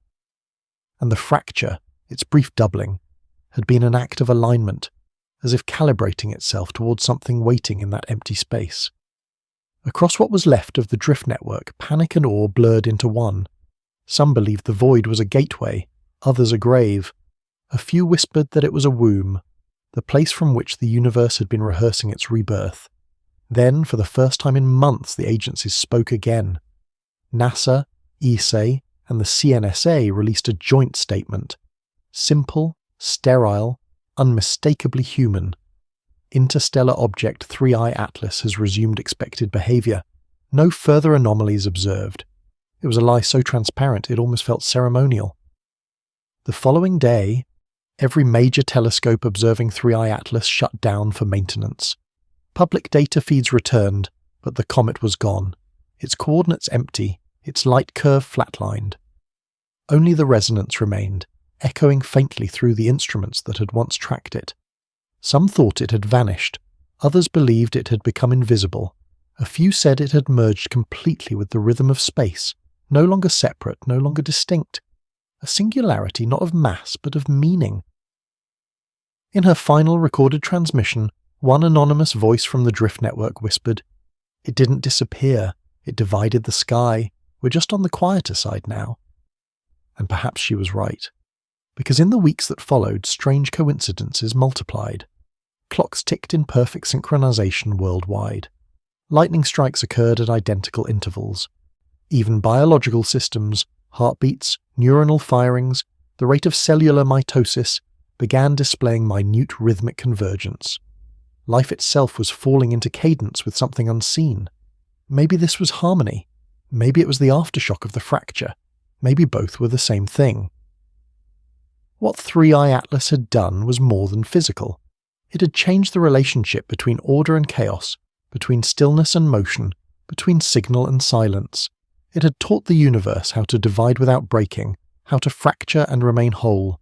It had shown that perfection is not unity, but balance. And in that balance, something new was stirring. If 3i Atlas had split to calibrate the cosmos, what happens when the cosmos itself reaches resonance? Perhaps that too is the final threshold.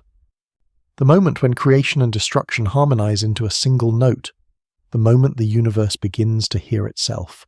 By late February 2026, the sky had gone quiet again. The resonance that had once pulsed through every sensor, every field, every breath began to fade. Gradually at first, then all at once, like a receding tide. Instruments that for months had trembled in synchronization with 3 Atlas now returned to stillness. The hum that had bound the solar system into coherence dissolved into static. But it wasn't the same static as before. Something in the background noise had changed. Radio telescopes recalibrating after the blackout reported that the cosmic microwave background, the faint afterglow of the Big Bang, was no longer uniform. Across the celestial sphere, subtle gradients of intensity had appeared, forming faint arcs and concentric rings centered on a single point far beyond Pluto's orbit. The data was tentative, incomplete, yet undeniable. The echo of 3i Atlas was carved into the map of the universe itself. The comet was gone, but its signature remained. NASA's official statement, short and cold, claimed that the object exited observational range on a stable hyperbolic trajectory, consistent with interstellar escape. But those who still had access to raw telemetry knew that was impossible. The final radar ping from the Deep Space Network didn't show a departure vector, it showed a diffusion. Instead of travelling into deep space, 3i Atlas's energy signature expanded outward in all directions, like ink dispersing in water until it blended with the cosmic background. It hadn't left, it had dissolved. And for a moment, just a heartbeat of cosmic time, the solar system fell into absolute quiet. No oscillation, no resonance, no pulse. That silence was heavier than any sound. Astronomers called it the horizon silence, the term borrowed from black hole physics, where signals vanish not because they stop existing, but because space-time itself stretches them beyond detection. But this wasn't gravitational, it was informational. The silence wasn't absence, it was completion. Whatever 3i Atlas had come to do, it had finished. Yet the evidence of its passing lingered everywhere. Satellite telemetry across multiple orbits showed microscopic phase shifts in the timing of their atomic clocks, differences too precise to be random. The clocks were no longer in disagreement. They were too perfect. Every satellite ticked in identical rhythm, their errors cancelling across thousands of kilometres. On Earth, similar anomalies appeared. Radio frequencies aligned. Faulty sensors began outputting correct readings without recalibration. Even decaying atomic isotopes appeared to stabilize slightly, half-lives lengthening by fractions of a percent. Entropy itself seemed to hesitate. And in that hesitation, a strange calm settled over humanity. For the first time in decades, the global networks that measured the planet's subtle vibrations, seismic, electromagnetic, thermal, recorded a rare symmetry. Earth systems were in phase, as if the planet were exhaling in relief. Storms weakened, jet streams steadied, magnetic anomalies softened. The natural chaos of the world paused to listen. The silence had not ended life. It had balanced it. In the weeks that followed, strange reports began to surface, unverifiable, yet hauntingly consistent. People across continents described moments of stillness so profound they bordered on transcendence. Traffic halting simultaneously at random intersections, birds freezing mid-flight, human conversations falling into unplanned synchrony. One journalist wrote that for a fraction of a second, it felt like the world remembered how to breathe together. And then, as suddenly as it came, the feeling passed. In labs, physicists tried to make sense of what had happened. They examined every dataset, every pulse, every echo. But the deeper they looked, the more the data dissolved. Files corrupted, graphs flattened, equations balanced too perfectly to yield answers, It was as though reality itself resisted being remeasured, unwilling to reveal what had changed. Theories multiplied, but none satisfied. Some said the comet had been a stabilizer, a correction to a cosmic imbalance so subtle humanity never noticed it. Others believed it was a message delivered not in language but in resonance, and a few, those who had seen too much, insisted it was a form of intelligence that no longer needed to exist once the transmission was complete. Whatever 3i Atlas was, it had rewritten the conversation between matter and meaning. One surviving node of the drift network, hidden somewhere in Eastern Europe, uploaded what would become its final transmission. The message, recorded as a soft human voice speaking over a low hum, read, "Silence is not the absence of sound. It is the shape of understanding when there is nothing left to say." And then the feed went dark. For months afterward, observatories continued to scan the region where 3i Atlas had last been seen. Some claimed to detect a faint infrared shimmer, a ghostly afterglow with a periodic dimming pattern exactly 11 hours and 23 minutes apart. It wasn't confirmation of survival, only suggestion of recurrence. But in a universe newly attuned to pattern, suggestion was enough. As the seasons turned, the resonance slowly returned, not as a hum, but as coincidence. Heartbeats aligning, machines oscillating in tandem, random systems displaying brief, inexplicable synchrony. The echoes of coherence had woven themselves into the fabric of daily life. The world didn't know it, but it was still vibrating to a memory. And deep in space, where telescopes can no longer see, faint gravitational ripples continued to propagate outward, like the fading ring of a bell struck once and left to sing across eternity. It was not noise, it was not message, it was the memory of a message, the residual geometry of communication. Physicists began to suspect that the laws of physics themselves might have subtly shifted. Measurements of the fine structure constant, the dimensionless number governing the strength of electromagnetic interaction, showed minute but global variations. The change was small but measurable. It was as if the universe had been retuned. And so, the question lingered.